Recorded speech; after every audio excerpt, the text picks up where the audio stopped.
Welcome to Holy Trinity Lutheran Church. My name is Pastor Eric, and I'm so glad you're here to join us online for worship, to hear God's Word, and to bring our prayers and praises before God. I want to begin with a couple brief announcements before we continue with our service. There are more announcements found in the bulletin that is attached to the email you should have gotten with this. First of all, our Bishop, Guy Irwin, has just announced that he has taken a new call. He is going to be the new president at Union Theological Seminary in Philadelphia. This means he'll be resigning from his position as our current bishop of Southwest California Synod, and at the end of July, he'll be going out then to Philadelphia to start his new call. We wish him prayers of farewell and Godspeed. Also, we had a Zoom communion last Sunday. We're so glad that many of you could join us for that. We're going to continue this pattern of every other week for now, and we're going to have another one next Sunday, June 28th at 11 a.m. in the morning. So again, that will be an opportunity to share communion with you, providing your own elements and your own altar space in your own home. And speaking of worship opportunities, our council and our reopening task force have been working hard to reopen our office partially in the near future, as well as to provide an outdoor worship service. We decided to do it outdoors so that it would be safer with the virus situation. So on Saturday, July 11th at 6:30 p.m., we're going to have an outside service on the patio here. It will be traditional style. Sunday, July 12th at 9 a.m., we'll have one on the patio again, traditional. And then Sunday evening at 6:30 p.m., an informal worship service. So please recognize there's going to be lots of restrictions. We're going to send out some flyers and emails about those kinds of procedures we're looking at doing. But we hope that we still can come together, even with the virus situation, and experience with good social distancing a worship time together. Please know there's a caveat that if the virus situation gets worse or the weather is bad, we might have to cancel. And keep an eye out for reservations, because we need to keep our attendance at a certain number. We're going to have people sign up so we know how many are coming to the worship. Congregation, with that, I ask you now to join us in our opening song, singing along with us as our praise band leads us in Found in You.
in you, found in you. Jesus, every victory is found in you, found in you.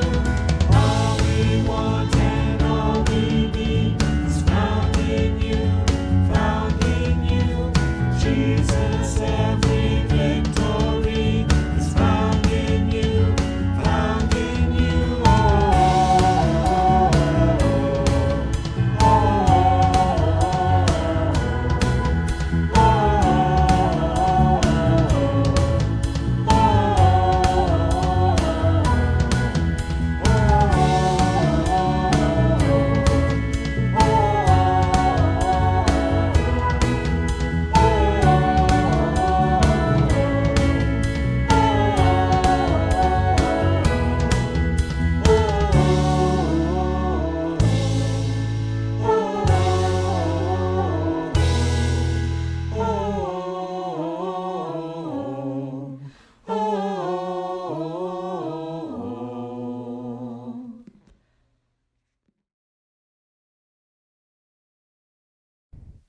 The grace of our Lord Jesus Christ, the love of God, and the communion of the Holy Spirit be with you all. Let us pray. God of compassion, you've opened the way for us and brought us to yourself. Pour your love into our hearts, that overflowing with joy, we may freely share the blessings of your realm and faithfully proclaim the goodness of your Son, Jesus Christ, our Savior and Lord. Amen. We continue by hearing our first reading. The first reading is from the book of Genesis, chapters 8 and 9. But God remembered Noah and all the wild animals and all the domestic animals that were with him in the ark. And God made a wind blow over the earth, and the waters subsided. The fountains of the deep and the windows of the heavens were closed. The rain from the heavens was restrained, and the waters gradually receded from the earth. At the end of 150 days, the waters had abated. And in the 7th month, on the 17th day of the month, the ark came to rest on the mountains of Ararat.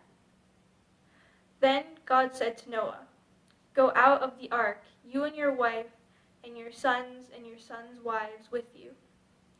Bring out with you every living thing that is with you of all flesh, birds and animals and every creeping thing that creeps on the earth, so that they may abound on the earth and be fruitful and multiply on the earth." So Noah went out with his sons and with his wife and his sons' wives. And every animal, every creeping thing, and every bird, everything that moves on the earth, went out of the ark by families. Then God said to Noah and to his sons with him, "As for me, I am establishing my covenant with you and your descendants after you, and with every living creature that is with you, the birds, the domestic animals, and every animal of the earth with you, as many as came out of the ark. I establish my covenant with you that never again shall all flesh be cut off by the waters of a flood, and never again shall there be a flood to destroy the earth." God said, "This is the sign of the covenant that I make between me and you and every living thing that is with you, for all future generations. I have set my bow in the clouds, and it shall be a sign of the covenant between me and the earth." Word of God, word of life.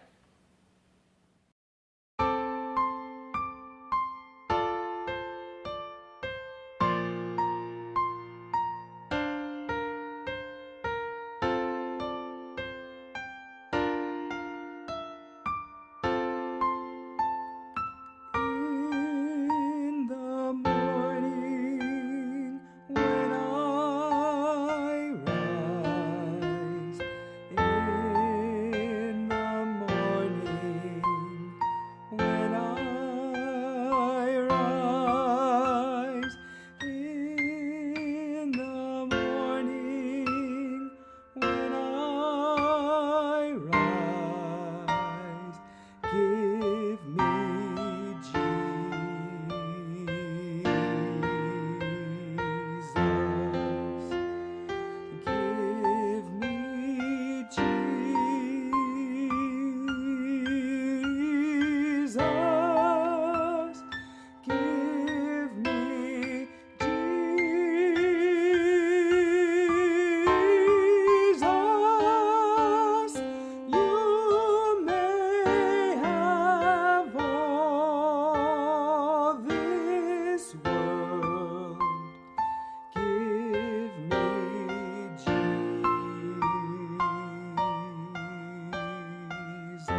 to die.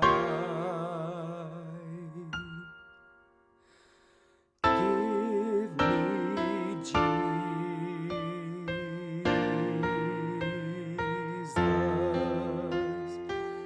Give me Jesus.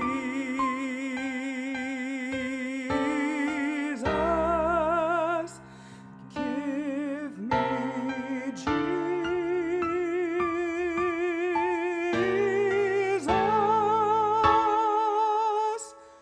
You may have all this world. Give me Jesus.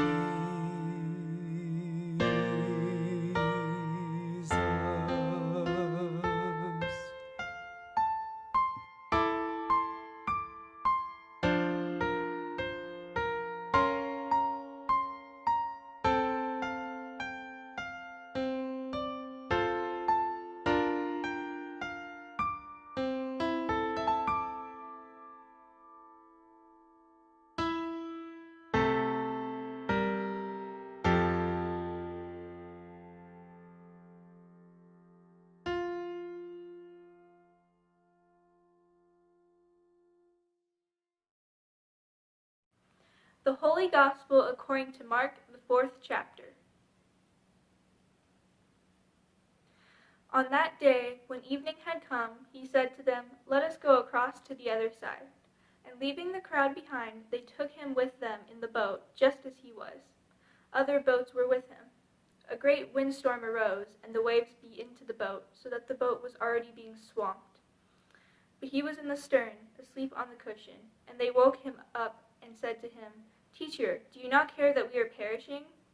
He woke up and rebuked the wind and said to the sea, "Peace, be still." Then the wind ceased, and there was a dead calm. He said to them, "Why are you afraid? Have you still no faith?" And they were filled with great awe and said to one another, "Who then is this, that even the wind and the sea obey him?"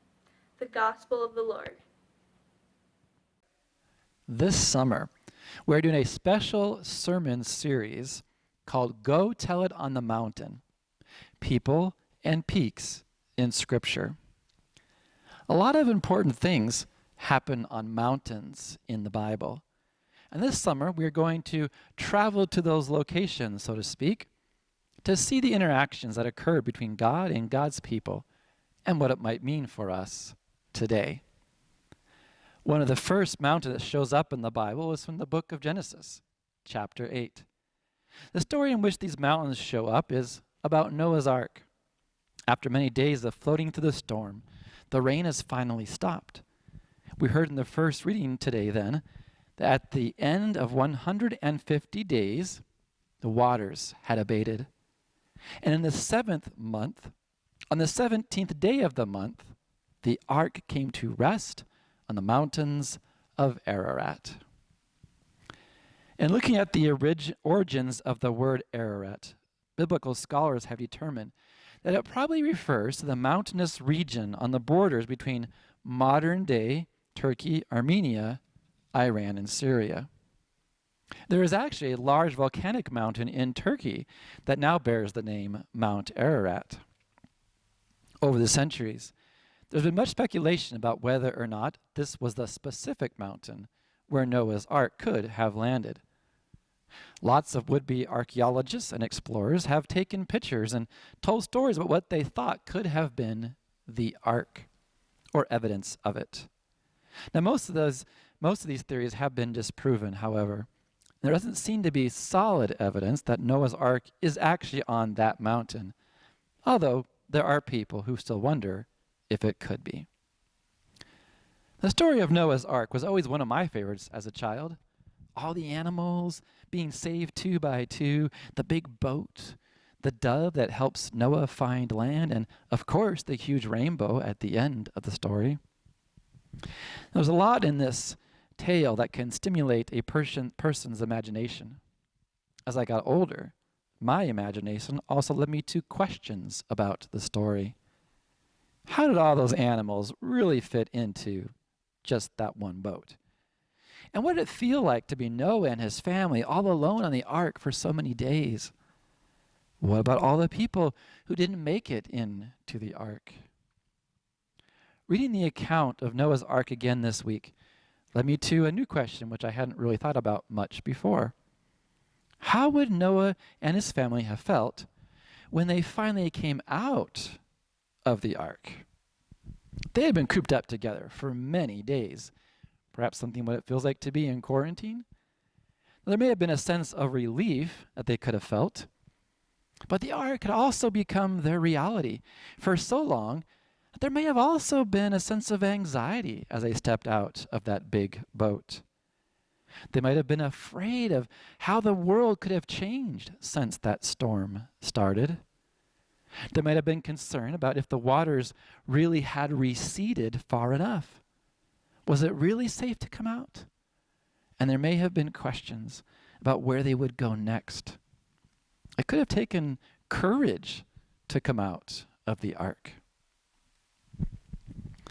I was thinking of this idea of the courage to come out as I was thinking this last week about the landmark decision that was made by the Supreme Court in regards to the LGBTQ community. The U.S. Supreme Court ruled that federal law protects gay and transgender workers from job discrimination in an important decision that gives millions of LGBTQ plus people civil rights in dozens of states that they have been seeking for decades. More than half of the U.S. states don't cover sexual orientation or gender identity in their own anti-discrimination laws. More than half of the nation's 8 million LGBTQ workers live in those states.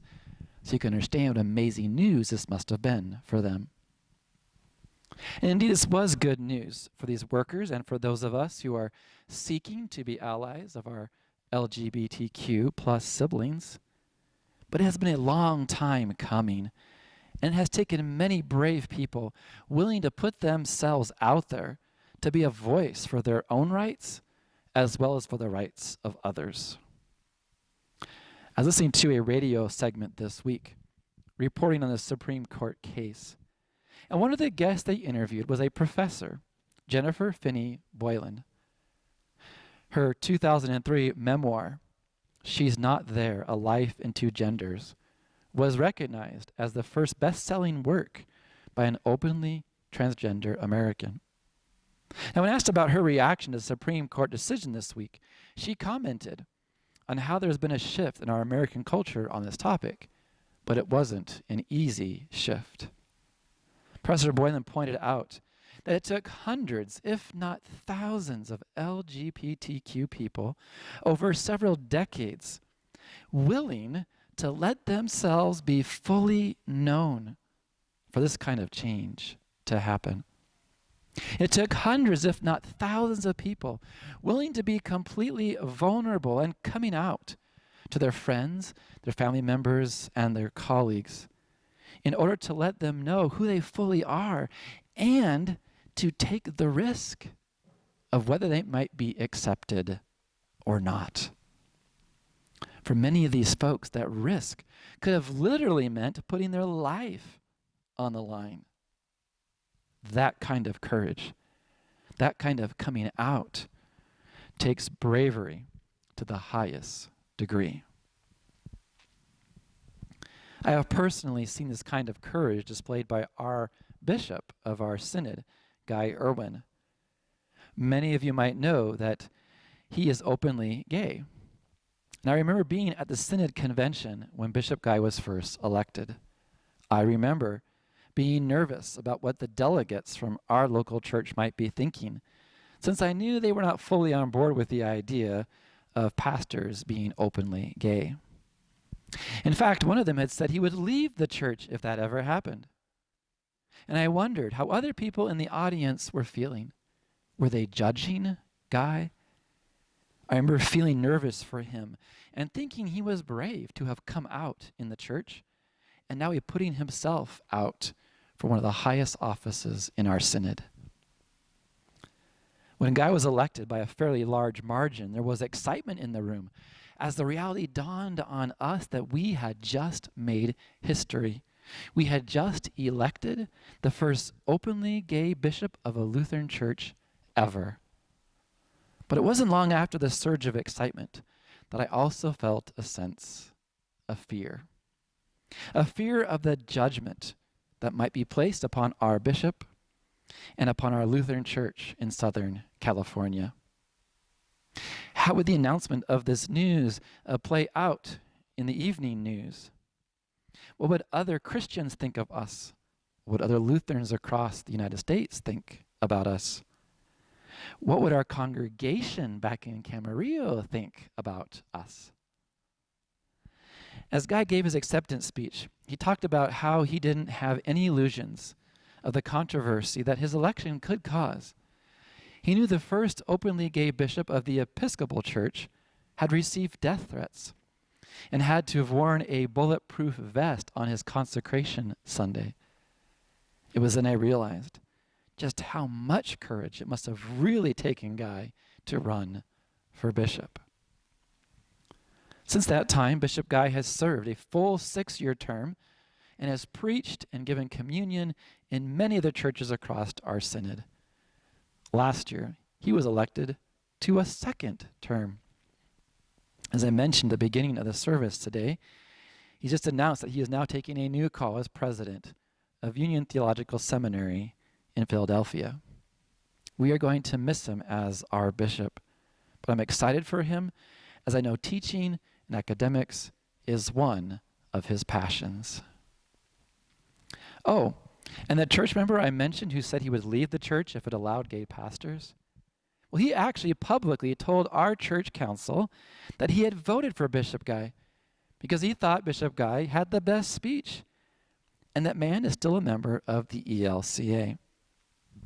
I had been afraid of the judgment I might hear from our church, but there was more mercy than I had imagined. There was more mercy than Noah and his family might have imagined as well, as they came out of that ark so long ago. I think it took courage for them to take that first step out of the ark because they had seen what God's judgment could do. God had told Noah the flood was coming because God was angry about sin. Noah witnessed the devastating effects of that storm. He had seen the villages and the towns blown over with water. He and his family had been drenched by driving rain, tossed by crushing waves, threatened by lightning, and pounded by thunder. They knew that God had meant to save them, but I'd be willing to bet that their faith had been shaken while they endured that massive downpour and flooding. I'd also be willing to bet that they had not always been nice to each other in that ark. At some point, there was probably something said in anger. There was probably some frustration. At some point, they probably had hurt each other. They knew that they were not perfect, and they might have wondered, what if God judged them like the rest of the world? They had seen what God's judgment could do. So when God opens that door and tells them to go out of the ark, I could see why Noah and his family might have been a little nervous to come out. But when they do come out, they are greeted by blue-gray skies with the clouds clearing. They are greeted by the sound of God's voice, extending a promise and telling them, I will establish my covenant with you, that never again shall all flesh be cut off by the waters of a flood, and never again shall there be a flood to destroy the earth. I have set my bow in the clouds, and it shall be a sign of the covenant between me and you and the earth. The sign of the rainbow indeed can be a reminder to us, even today, that God's mercy has overcome God's judgment. There can be a new day up ahead, just like when Jesus rose again and came up out of the grave. We can rise up and come out of our old ways of understanding and begin to see things in a new light. We can begin to see those colors of promise as they trace their way across the sky, revealing that grace will reign. And the arc of those colors are bending in the direction of love. Amen.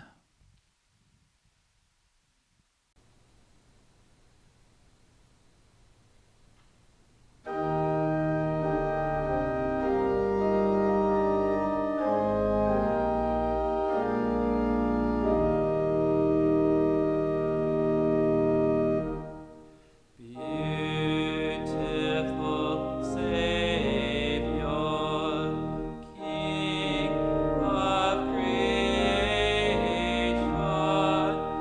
Son of God, and Son of Man.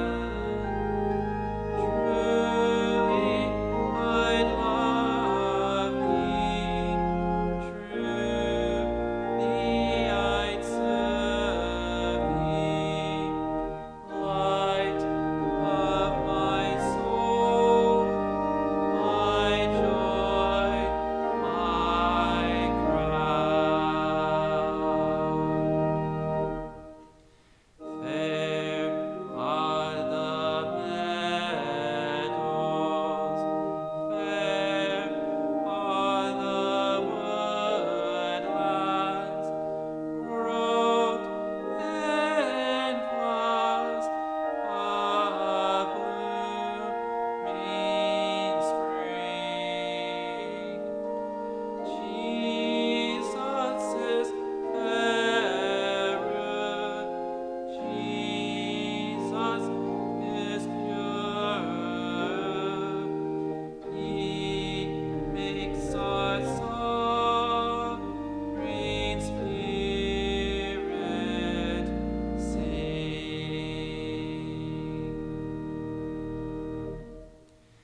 Fair is the sunshine, fair is the moonlight, bright the sparkling stars on high. Jesus shines brighter, Jesus shines purer than all the angels in the sky.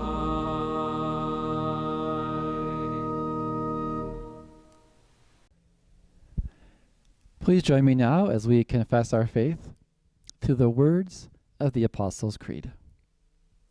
I believe in God the Father Almighty, creator of heaven and earth.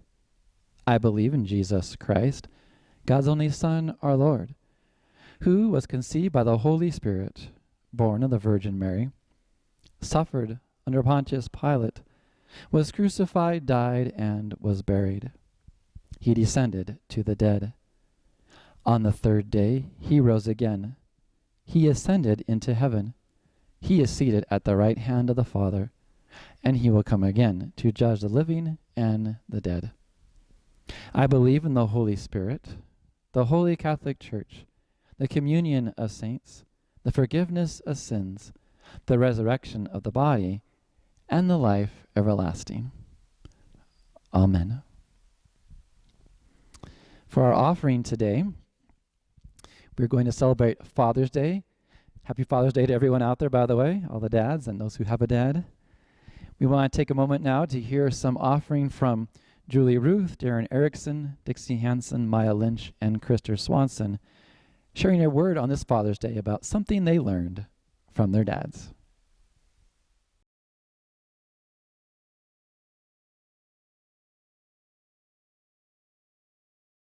Hi, I'm Julie Ruth, and I'm right now in Boston with my new granddaughter, Ella Marie Ruth, and her parents, Jason and Tanya.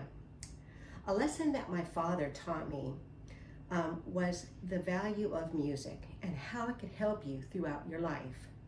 When I was growing up, my dad entertained us with the symphonic tale of Peter and the Wolf, and now my students in my classroom get to hear that same piece of music that I enjoyed as a child.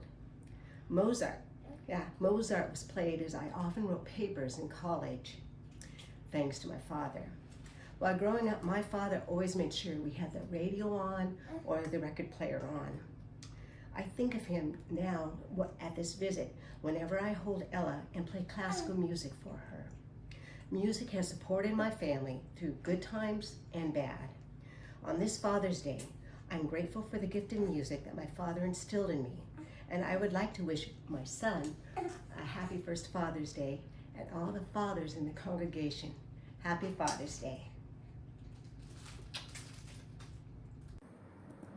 Happy Father's Day, everybody. This is my dad, Darwin Erickson. People that knew him called him Butch. He passed away just about 1.5 years ago, and I miss him every day.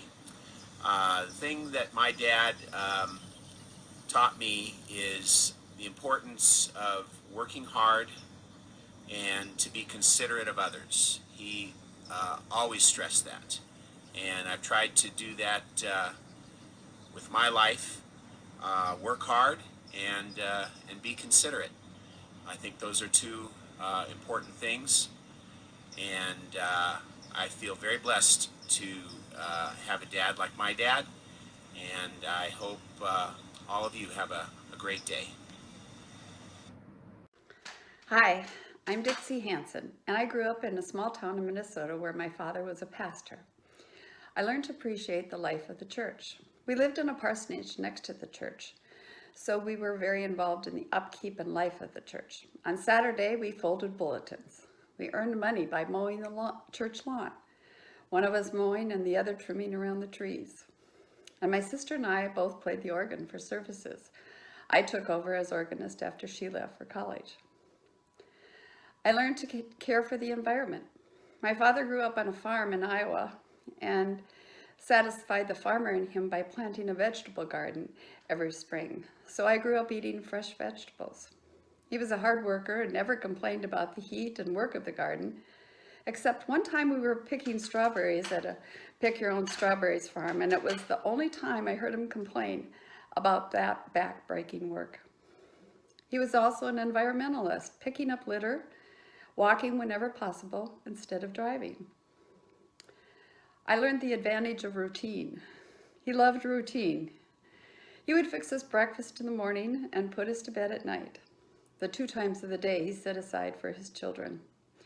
Even though he had no music background, he wanted each of us to take piano lessons, and with 4 of us, we had to schedule practice times. When my youngest brother was born, 9 years younger than my brother closest to me, I was practicing the piano, having gotten up early as usual, when my father came home to announce that we had a new baby brother. I learned to be sensitive to the needs of others. We had 2 children live with us for a time while their parents had time to work out problems. I learned the life of faith. We always ended our days after supper with devotions and praying the Lord's Prayer together, a precious family memory. Even though we didn't have many personal discussions, I absorbed the lessons from my father and the way he led his life of faith. Happy Father's Day, everybody. Hi, my name is Maya Lynch. My father is Michael Lynch, and me and my family have been going to Holy Trinity for over 10 years. I think around 13, that might be it. But throughout my life growing up, I've learned a lot from my dad, and 2 of the most important things I've ever learned from him, one of them being, if you can't laugh at yourself, who can you laugh at? And then the other being something I've learned just from something he said to me through my whole life. Just his great grandma used to say that to him, and now he's just kind of passed that on to like me, but he always says, such is life. And I take that to mean, you know, sometimes things just don't work out the way you want them to, but such is life. You'll find a way as long as you just take what you have and make the best out of it. It'll be okay. So happy Father's Day to all the dads out there, especially you, my father, Dad. Happy Father's Day, and thank you for everything you taught me. Thanks for teaching me to be the strong person that I am and teaching me to love others and put others before myself. So, happy Father's Day.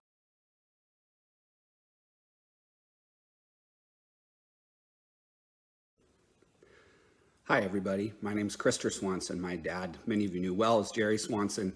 And I think one of the greatest lessons I learned from him was the importance of being open and accepting to all kinds of people, their beliefs, and their traditions. He lived that out by honoring the traditions of both his upbringing and seeking wisdom and joy in valuing the traditions of others. So some examples. He was a dedicated Lutheran pastor and a Benedictine oblate up at Valiermo. He savored Swedish meatballs and falafel. He found inspiration in the traditional Lutheran liturgy and in Buddhism-inspired transcendental meditation, and he thought it was possible to love equally both the Cubs and the Dodgers. So I think it's fitting to end with the fact that his favorite way to order any food item was to say he'd take one with everything, and I like to think that was also his favorite way of being. Happy Father's Day, everybody. Called into unity with one another and with the whole creation, let us pray for our shared world.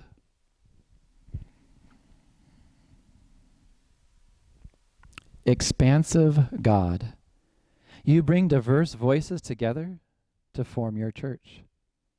Open our hearts and unstop our ears to learn from one another, that differences might not overshadow our baptismal unity. Hear us, O God, your mercy is great. Providing God, your creation shows us that life comes from death. Renew the places where our land, air, and waterways have been ill for too long. Direct the work of all who care for birds and their habitats.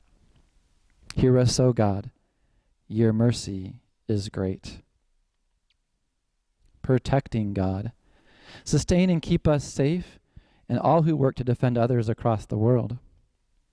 Revive and strengthen organizations dedicated to caring for refugees and migrants while their homelands struggle for peace. Hear us, O God, your mercy is great. Loving God, you promise to be with all who are persecuted for your sake. Guide all who speak your word of justice and console any who are tormented or targeted for being just who they are. Hear us, O God, your mercy is great. Compassionate God, you are with us, and we are never alone. Bless all fathers and father figures who strive to love and nurture as you do. Comfort all who long to be fathers, and all for whom this day may be difficult. We pray especially for those newly added to our prayers. For Jack Holmgren, recovering from surgery. For Ron Borgwart, and for the family of his sister Kathleen, who recently passed away. Lord, we now offer our personal prayers to you, either spoken out loud or silently in our hearts.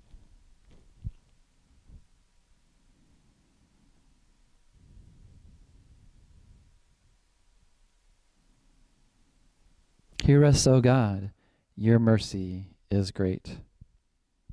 God who reigns, you bless us with guides and caretakers in the faith.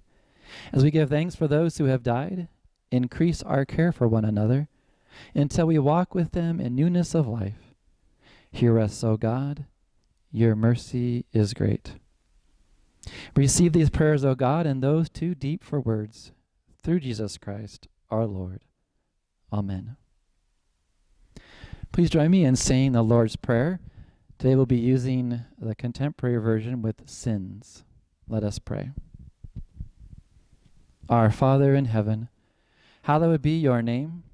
Your kingdom come. Your will be done on earth as it is in heaven. Give us this day our daily bread, and forgive us our sins as we forgive those who sin against us. Save us from the time of trial and deliver us from evil. For the kingdom, the power, and the glory are yours, now and forever. Amen. We want to send you off with a blessing today, here in this location at our church campus, where this beautiful crepe myrtle tree is now in full bloom. You may not know it, but this tree was actually planted by one of our members, Jim Liebernick, many years ago. And now, look at it blossom. Receive the blessing.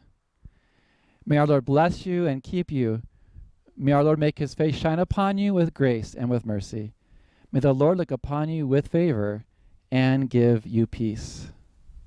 Go in that peace, serving the Lord. Thanks be to God.